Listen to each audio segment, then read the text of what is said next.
M a final کے 7th A paper subsidiary language میں مولانا جلال الدین رومی کی مثنوی معنوی کے 15 اشعار کی تشریح ہم نے کی تھی۔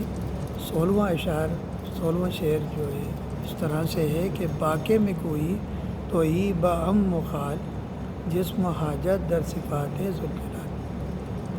حضرت موسیٰ علیہ السلام جنہوں نے کہ ایک چرواہے کو دیکھا تھا جو راستے میں رب تبارک و تعالیٰ کی حمد و ثنا کر رہا تھا، لیکن وہ اپنے جاہلانہ انداز میں خدا تعالیٰ کو ایک مجسمہ تصور کر مخاطب کر رہا تھا، اس کو سن کر حضرت موسیٰ علیہ السلام نے اس سے پوچھا کہ اے شخص تو یہ کس کے لیے کہہ رہا ہے؟ تو اس چرواہے نے بتایا کہ میں اس ذات عالی کے سے کہہ رہا ہوں، مخاطب ہوں، جس نے کہ اس دنیا کو اور جہان کو پیدا کیا، اس آسمانوں کو پیدا کیا، وہ جو بڑی قدرت والا ہے۔ یہ سن کر حضرت موسیٰ علیہ السلام کو بہت غصہ آیا۔ انہوں نے کہا کہ جو تو باتیں بتا رہا ہے وہ انسانوں کے لیے آتی ہیں، انسانوں کی ذات کے لیے آتی ہیں، یہ خدائے ذوالجلال کی ذات کے لیے نہیں ہے۔ ان کو سمجھاتے ہوئے آگے وہ کہتے ہیں، 16واں شعر ہے، باقی میں گوئی تو ہی با ام و خال، کہ جو کچھ تو کہہ رہا ہے وہ تیرے چچا اور خالو وغیرہ کے لیے ہیں، کیونکہ وہ جسم رکھتے ہیں، جسم و حاجت در صفات ذوالجلال، اور رب تبارک و تعالیٰ کوئی جسم یا ضرورت سے وہ رب تبارک و تعالیٰ ان تمام چیزوں سے بے نیاز ہے، پاک ہے، مصفح ہے۔ آگے کہتے ہیں کہ شیر و نوشت کہ در او نشو و نمار آست، چارق او پوشت کہ او محتاج پاست۔ جوتے تو یعنی وہ کہتے ہیں کہ شیر و نوشت یعنی دودھ وہ پیتا ہے جس کو میں جو پھلتا پھولتا ہے، جس میں ارتقاء ہوتا ہے، اور چارق و پوشت جوتے وہ پہنتا ہے جو پیروں کا محتاج ہوتا ہے، محتاج پاست، پیروں کا محتاج ہوتا ہے۔ ور برائے بندہ است ای گفتگو، کہ حق گفت ہو منست و من خود ہو۔ یہ تو جو تعریف بیان کر رہا ہے وہ تیری گفتگو جو ہے وہ بندوں کے لیے ہیں، غلاموں کے لیے ہیں، ہم انسانوں کے لیے ہیں، یہ رب تبارک و تعالیٰ کے لیے نہیں ہے، جو کہ یہ فرماتا ہے کہ میں ہی وہ ہوں اور وہی میں مجھ سے ہیں، یعنی کائنات کا سارا وجود مجھ سے ہے اور کائنات بھی مجھ سے ہی منسلک ہے، یعنی بغیر میرے تصور کے، بغیر میرے حکم کے یہ کائنات نہیں چل سکتی، اور اس کی تخلیق بھی میں نے ہی کی ہے۔ آنکھ گفت انی مرضت لمحات من شدم رنجور و تنہا نہ شد۔ وہ تو وہ ہے جو کہ کہتا ہے کہ تمام اس کی مرضی سے ہی ہوتا ہے، اگر کوئی دنیا کے اندر اگر غمگین ہے تو وہ تنہا نہیں ہے، اس میں خدا تعالیٰ کی ذات بھی اس میں شامل ہوتی ہے، یعنی وہ بھی ہمارے شامل حال ہوتا ہے، ہمارے ہر غم میں، ہر تکلیف کے اندر۔ آکے بے یسمع و بے یبصر شدہ است، در حق بندہ ہم بے خدا است۔ رب تبارک و تعالیٰ یعنی اللہ تعالیٰ تو وہ ہے جس کے کہ نہ کوئی کان ہیں، نہ کوئی آنکھیں ہیں، اور اس کی تعریف میں تو یہ تمام چیزیں تو بندے کی تعریف میں آتی ہیں، آنکھ اور کان وغیرہ، یہ اور اس کی شان کے اندر یہ سب بےہودہ گوئی ہے اور بدتمیزی ہے۔ آگے کہتے ہیں بے ادب گفتن سخن باخاص حق، دل با میران سیاہ دارد ورق۔ بے ادب گفتن یعنی یہ بے ادبی کی جو گفتگو ہے جو تو رب تبارک و تعالیٰ سے کر رہا ہے، وہ یہ باتیں خاص خدا کے لیے یہ بہت ہی بکواس ہیں، بری ہیں، جس کو سن کر میرا دل کاغذ کی طرح جل کر راکھ ہو رہا ہے۔ گر تو مردی رب اخوانی فاطمہ، گرچہ یک جنس اند مرد و زن ہما۔ اب اس کو آگے سمجھاتے ہوئے چرواہے سے حضرت موسیٰ علیہ السلام کہتے ہیں کہ گر تو مردی رہا، اگر تو کسی ایک مرد کو اگر فاطمہ نام سے پکارے گا، مخاطب کرے گا، تو گرچہ یک جنس اند مرد و زن ہما، حالانکہ مرد اور زن دونوں ایک ہی جنس سے ہیں، ایک ہی شہر سے ہیں۔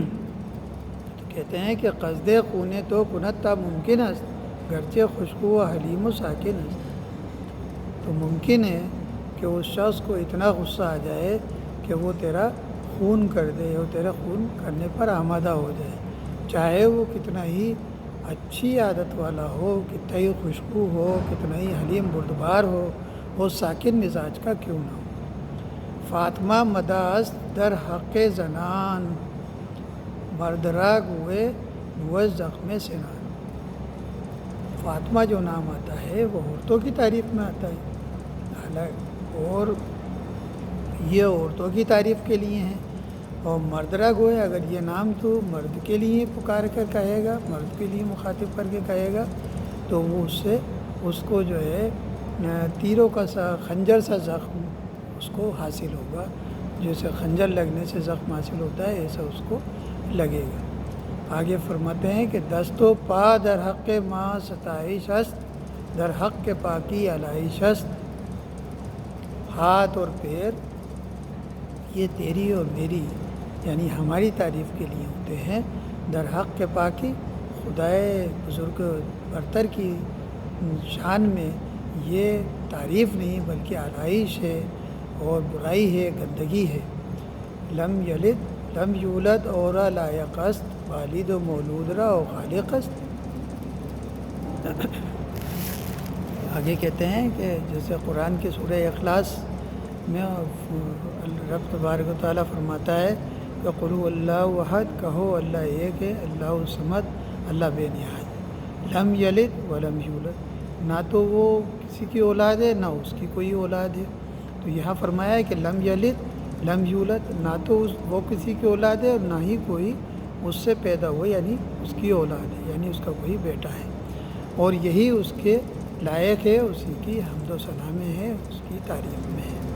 والد و مولود را اور خالق، اس نے والد کو بھی پیدا کیا ہے، باپ کو بھی پیدا کیا، اور بیٹے کو بھی اسی نے تخلیق کی ہے، اسی نے پیدا کیا ہے۔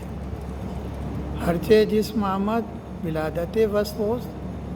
ہرچے مولود است بزیز ہوئے جوست۔ اور جو بھی چیز اس دنیا کے اندر جسم لے کر آئی ہے، پیدا ہوئی ہے، یعنی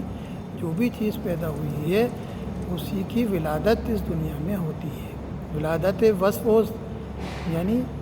ولادت کی خوبی اسی کے لیے آتی ہے جس کا کہ کوئی جسم ہوتا ہے۔ ہرچے مولود است، اور جو پیدا ہوا ہے ایک دن اس کو اس کی طرف لوٹ کر جانا ہے، یعنی خدا کی طرف لوٹ کے جانا ہے۔ کل نفس ذائقۃ الموت، جیسے قرآن نے فرمایا کہ ہر چیز کو ایک دن، ہر متنفس کو ایک دن موت کا مزہ چکھنا ہے۔ زہاں کے از کون و فساد است و مہی، حادث تت محدثی فہد یقین۔ زہاں کے از کون و فساد است و مہی، اور وہ ہے جو دنیا کے اندر فسادات لاتا ہے، وہی دنیا میں تبدیلیاں لاتا ہے، وہی دنیا میں تغیرات پیدا فرماتا ہے۔ حادث بھی وہی ہے اور محدث بھی وہی ہے، اس کا ہمیں یعنی محدث کو یقین کرنا چاہیے، اس کا جس پر حادثہ طاری ہوتا ہے اس کو محدث کہتے ہیں، یعنی اس پر اس کو جو ہے اس کا یقین، کامل یقین کرنا چاہیے کہ حادثوں کو لانے والا، دنیا میں تغیرات کا لانے والا، دنیا کو بنانے والا وہی خالق کائنات ہے۔ گفت ہے موسیٰ دہانم دوختی وز پشمانی تو خواہد جہنم سوخت۔ حضرت موسیٰ علیہ السلام کی یہ عبرت خیز باتیں سن کر وہ چرواہے پہ بڑا اثر ہوتا ہے، اور پھر وہ کہتا ہے کہ اے موسیٰ علیہ السلام، آپ نے تو اپنی باتوں سے میرے منہ کو سی دیا ہے، بند کر دیا ہے۔ بس پشمانی تو جہنم سوختی، اور میں پشمانی کے سبب کہ میں خدا تعالیٰ کو پتہ نہیں کیا سمجھ رہا تھا، اس پشمانی اور پچھتاوے کے سبب میں جو ہے میری جان جل رہی ہے، سوختن میں جل رہی ہے، میری جان جل رہی ہے۔ جہاں ہمارا بدرید اس نے اس کیفیت کو جب اس پہ طاری ہوئی تھی جنون کی سی، اس کے اندر اپنے کپڑوں کو پھاڑ ڈالا۔